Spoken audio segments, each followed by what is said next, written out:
nome é Marcos, sou estudante de medicina, estou no 5º ano da Unirio, a Escola de Medicina e Cirurgia.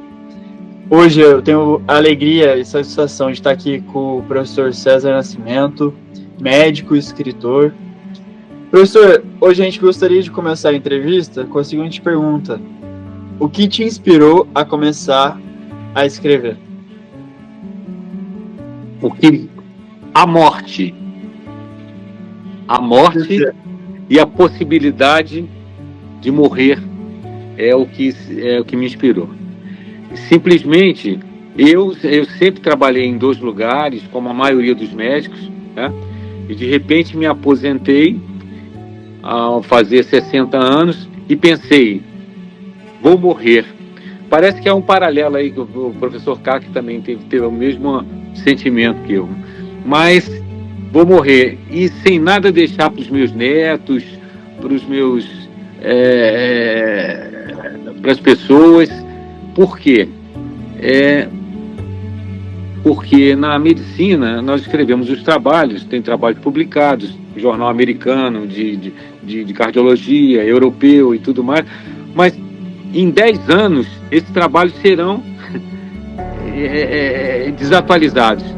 Já a medicina de 10 anos atrás, principalmente depois da pandemia, já não é mais a medicina de hoje. Então eles vão cair no esquecimento. Ao passo que os trabalhos da área musical, artística, literária e tudo mais, eles são atemporais, tá?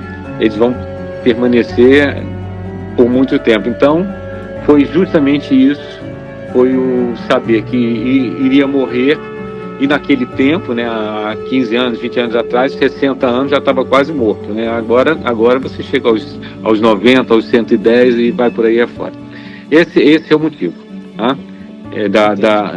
Que me inspirou, que me colocou para escrever. Mas foi uma coisa bem leve que eu fiz. Eu tive uma infância muito musical, porque a minha irmã era professora de música, de literatura e tudo mais. Então eu passei a infância atrapalhando as aulas dela, né? Entendi. Tá bom. E nessa questão, né, de a morte, de deixar um legado, né? Eu acho que você está falando muito sobre isso, né? Sobre um legado, sobre produzir algo que vai ser mais longevo do que a própria produção acadêmica médica. Justamente, E aí, nesse contexto, professor César, como que você começou a escrever? Como que foi esse processo criativo? E qual foi o seu maior desafio também dentro dessa criação do conteúdo? Como eu falei, a minha irmã era mais velha que eu, 4 anos, e uma dos costumes era ir ali na Rua da Carioca e comprar partitura do Chico Buarque, do Tom Jobim, para ela tocar e tudo mais. Então já fui criado com a poesia do Chico Buarque, Vinícius e tudo mais. Então meu processo criativo, como você pergunta, eu não tenho um processo definido. Os meus versos são sem métricas, são regidos apenas pela emoção, tá? Agora, quando a emoção é forte, é impactante, uma coisa dolorosa, eu utilizo então as mini crônicas, descrevo aquele fato e utilizo isso como terapia, como catarse, para exorcizar o problema, ou pelo menos aliviar minha alma, pelo menos para me aliviar. Então é assim que eu procedo.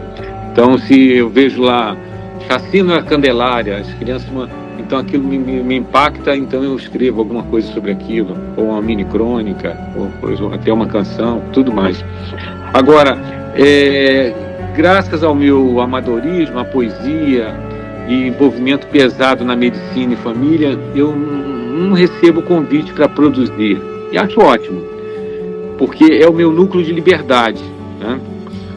Na medicina, você sabe disso, Marquinhos, são aqueles protocolos rígidos, guidelines, tem que seguir o guideline, o último guideline, nem o guideline, o último. Mas o último guideline diz aquilo, e você tem normas rígidas. Ao passo que a escrita, a música, a literatura me dão essa liberdade de você fazer o que quiser, na hora que quiser, e de forma bem... Então, é o meu antro de liberdade. Por isso é que eu falei, eu não sou um bom exemplo.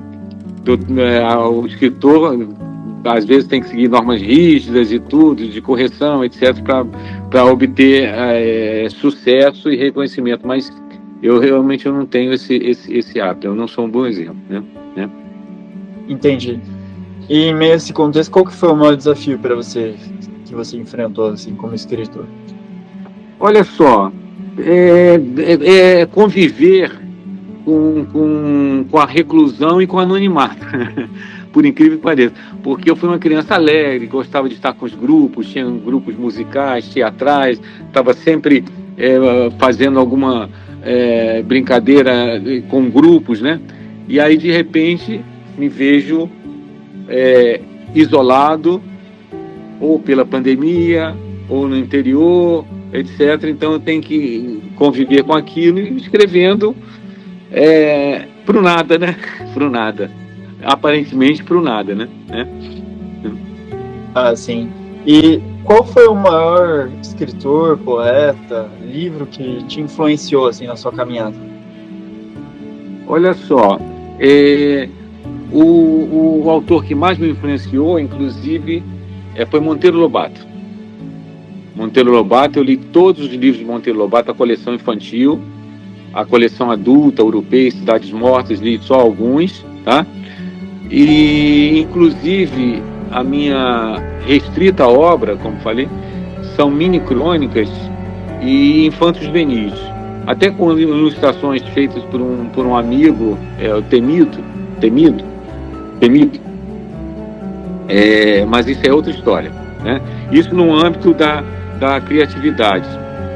Com relação à ciência, o próprio Monteiro Lobato me estimulou a ciência, porque um dos livros dele, por exemplo, era o Poço de Visconde, que era um tratado de geologia, porque o Monteiro Lobato entendia muito de geologia. Ele foi um dos primeiros a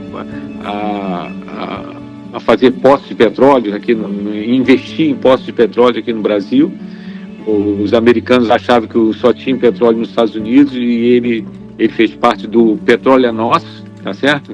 Daquele movimento, e conseguiu encontrar. Ele não encontrou, não, inclusive faliu, mas outros depois dele conseguiram, né?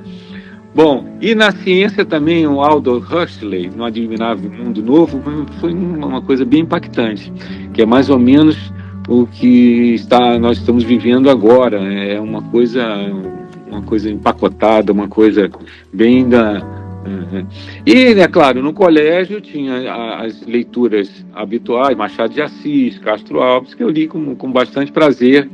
Se não foi uma coisa dramática, não, foi tranquilo. Agora, teve um livro que me marcou,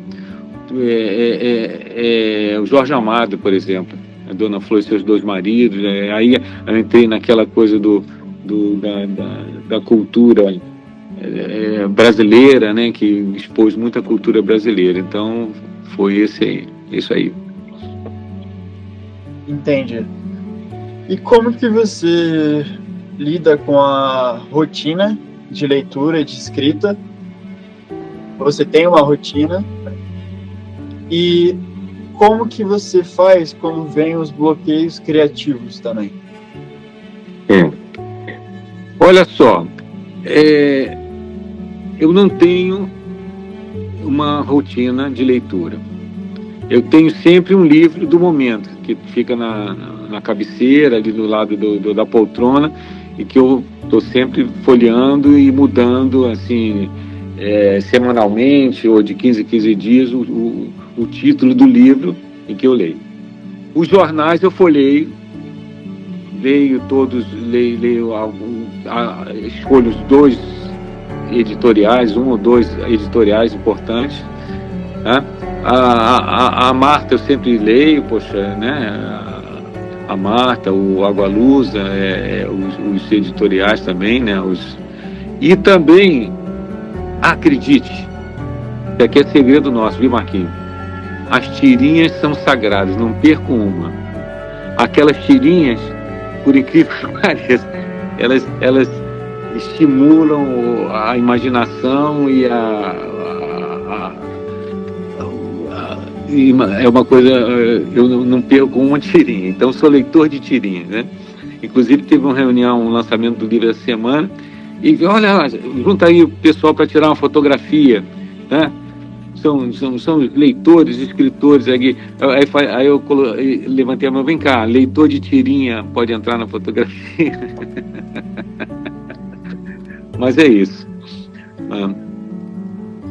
E em agora, relação ao bloqueio? O bloqueio, como eu sou amador, né, eu não dependo da literatura e da escrita para sobreviver, então, quando ocorre o bloqueio, eu simplesmente aceito, tá? E sei que os bloqueios se agravam, por exemplo, nesses momentos que o mundo está mais cinzento, o mundo está em guerra, então eu fico às vezes desmotivado em transmitir essa tristeza para os meus leitores, tá? Eu espero um momento para transmitir alegrias e motivações, porque foi assim que Monteiro Lobato lidou comigo, né, como leitor, né? Monteiro Lobato escreveu coisas assim para me colocar para frente. Talvez você não tenha essa oportunidade, mas eu vivi num país que me colocou para frente, tá? A julgar pelos campeonatos que nós ganhamos. Nós começamos, eu nasci em 53, então com 5, 6 anos eu vi o Brasil ser campeão, 1958, depois 62, depois pentacampeão. Então isso foi dando uma motivação, assim, poxa, vai dar tudo certo e tudo mais, e isso me motivou a fazer as coisas e ir adiante, né? Então, quando ocorre o bloqueio, inclusive o bloqueio, ele está muito na moda ultimamente, o pessoal chama bloqueio ócio produtivo.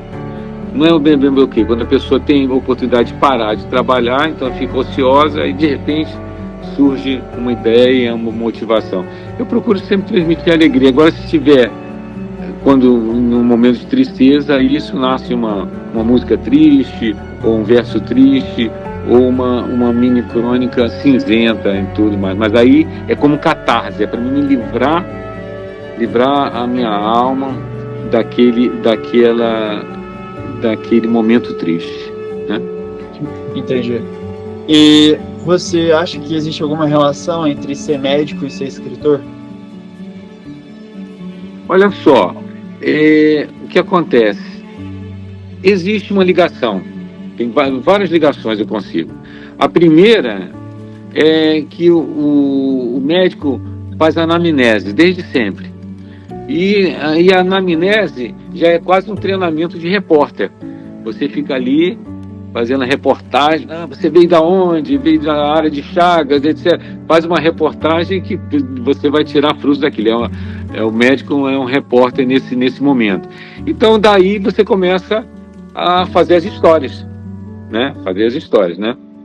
E existe um link muito forte da literatura científica com a leitura leiga, né? Inclusive, a leitura leiga nos oferece metáforas que induzem a esse fim. Nós temos muitas metáforas que eu posso usar a ciência para me unir à literatura, tá? Posso dar um exemplo, por exemplo, você quando está estressado, etc., que metáfora você tira? Não vou descansar, vou ficar perto de um riachinho, com o vento batendo na copa das árvores. Como se diz, é o relaxamento, né? A natureza, né? O contato com a natureza que leva a relaxar. É uma metáfora, né? E aí, se você pensar bem, nós recebemos um imprint materno, porque nós passamos 9 meses no útero materno ouvindo o fluxo das ilíacas, que se ouve no Doppler lá, né? O fluxo das ilíacas, e o ar entrando e saindo pelos pulmões de nossas mães. tá? Então isso aí, quando você está estressado, você volta ao útero materno praticamente. Então são coisas, são fusões entre a ciência e o conhecimento científico e a arte que não tem como largar. O coração, então, que você fica 9 meses batendo, ou ouvindo o bater do coração, é o ritmo 2x4, 4x4, é aquele ritmo que é comum em todas as músicas universais, populares. É o sertanejo, é o Beatles, etc. É o funk, é o batistaca. Então, todas essas músicas, elas já têm um elemento rítmico, um elemento de pulsação, as músicas universais, tá? Aí depois a pessoa nasce, aprende novos ritmos, sincopados, é bossa nova, é o jazz, aí já é uma derivação daquela coisa básica. Mas o básico nós já temos. Então essa fusão, ela existe, tá? Que bonito, professor. Eu nunca tinha parado para pensar assim. Não, tem muitas coisas assim. As minhas metáforas existem o tempo todo, tá? Professor César, e você poderia passar uma última mensagem assim para os jovens que estão querendo começar a escrever, sobre a importância, né, de escrever, sobre a importância de ler também, da própria leitura. Aí se você quiser pegar algum livro seu também mostrar, pode mostrar. Tá bom. Olha só, a mensagem. Primeiro, escrevam. Comecem logo a escrever. Escrevam. O doutor Abílio falou, eu repito, escrevam, tá? E isso vai desenvolver o costume da pesquisa, né? Então, ao escrever, você vai ter dúvida nos fatos, vai ter dúvida, e você vai consultar, tá? E atualmente tem um fato. Eu estava há uns anos atrás, eu vi uma jovem falar assim: Google é Deus. Aí eu pensei assim: poxa, essa menina não é herege, pô, como é que ela vai dizer que Google é Deus? Pô, não pode. Mas aí, meses depois, eu pensei: poxa, essa menina estava certa, Google é Deus. Por quê? Porque Deus se expressou na humanidade através dos escritos, da Bíblia, do Alcorão, do Talmud, tá certo? Então, as escritas e que davam as regras sociais também, né? Porque a Bíblia, eram para criar as regras sociais e as leis também, tudo era em torno daquele multilivro. E atualmente, nós pesquisávamos a Bíblia e tudo mais. Atualmente nós pesquisamos o Google. Então Google é Deus, Google é o nosso Deus. Quando nós temos dúvida, quando nós temos angústia, a angústia do saber, a angústia do conhecer, a angústia do escrever, o Google vai e resolve esse nosso problema. Então essa é a coisa. E com relação a isso, eu quando falei do escrever, então eu peguei, há 10 anos atrás, eu peguei e escrevi um livro, um pequeno livro. Esse livro é uma mistura de tudo. Era Os Sons do Coração, tá certo? Os Sons do Coração. É um livro bem fajutinha, né? Mas aí o que aconteceu? Aí eu, todo ano, eu ia lá no dia do meu aniversário, fazia um livrozinho, aí depois escrevi crônicas agudas, mini crônicas, bem rápido. Já está terminando o meu tempo, mas eu vou terminar, tá?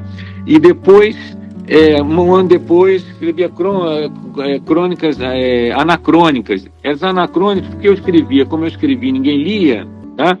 Então ela só vai ser lida depois. E a crônica tem uma característica que ela tem que ser imediata, porque ela fala imediato.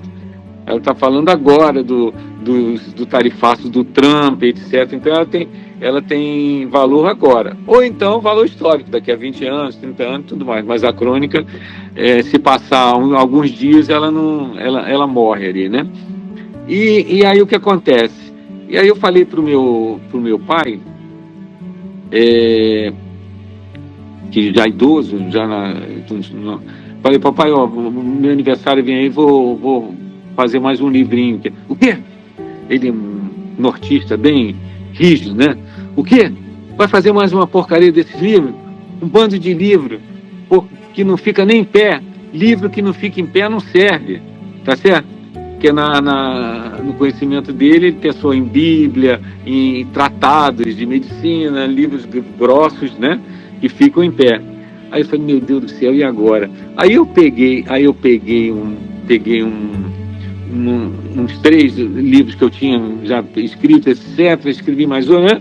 Aí escrevi um livro chamado Livro em Pé, Standbook. A capa do Standbook é essa capa aqui, que vocês estão vendo aqui, ó, tá vendo? Essa é a capa do Standbook, é um quadro e tem um Standbook. E é o livro em pé, né? E o fato, ele tá na Amazon, se alguém quiser ter acesso, ele está de graça, ou uns R$20, uma besteira, livro em pé. E aí o que acontece?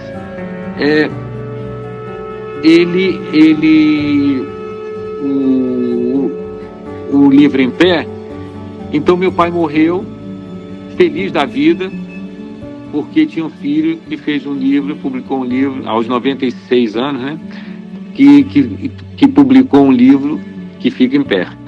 Aí ficou um livro, porque na realidade era uma mistura de 3 ou 4 livros, então ficaram quase 300 páginas lá, e o livro conseguiu ficar em pé. Ele foi indicado ao Jabuti, não pelo conteúdo, foi indicado só, ele não venceu, não. Ele não pelo conteúdo, mas ele foi indicado ao Jabuti não pelo conteúdo, mas porque ele era uma mistura de muitas coisas. Ele tinha partitura, tinha partituras, tinha um QR Code. Em 2013, 2014, ninguém falava em QR Code, ele já tinha QR Code. Então, a pessoa podia ler uma poesia, podia ver uma partitura, podia ver um QR Code e ouvir uma música. Então, ele ficou um multimídia, automaticamente ficou uma multimídia. Dessa forma, e por isso ele talvez tenha sido indicado lá, né? E depois veio a pandemia, só para terminar, veio a pandemia. Na pandemia, as crônicas começaram a ficar tóxicas, tá? Era Lula de um lado, Bolsonaro do outro, uma porcaria, tudo tem na Globo, tá? E o que aconteceu? Aí eu fechei a coisa de crônicas e comecei a voltar à minha infância musical e fiz livros de música, fiz uma série de livros com as minhas músicas da minha infância e tudo mais. São os karaokê books, tá? Então fui pegando as músicas atuais da infância, etc, e fiz, tá bom? Então é basicamente isso. Esse karaokê books, o pessoal da Abrams gosta muito, inclusive tem muitos parceiros lá da Abrams, porque eles são poetas maravilhosos, tá certo? Jussara Valverde, Ângela Guerra, Ana Maria Tourinho, a própria Eliane Calixto, são poetistas maravilhosos. Então como já tinha uma base musical, fiz algumas músicas com esses parceiros maravilhosos aí, tá? Então é isso. Eu creio que eu tenha completado a entrevista e já passei até um pouquinho do tempo. Me perdoe, tá? Eu fui um pouquinho me estendi um pouquinho nessa fase final aí, mas eu queria estimular o meu amigo Marquinhos aí, Júnior, que continue com a medicina e continue com a literatura, porque é uma boa fusão, Vocês vão ver pessoas maravilhosas aí. O professor Leslie vai falar também, é uma sumidade, tanto na medicina quanto na literatura. Vocês vão ver aí, tá ok? Obrigado, professor César. Prazer é nosso, viu? Tá ok. Obrigado mesmo pela entrevista, por todos os ensinamentos aí. É uma honra, um prazer te receber aqui. Tá ok. Tchau. Tchau, Marquinhos. Tchau.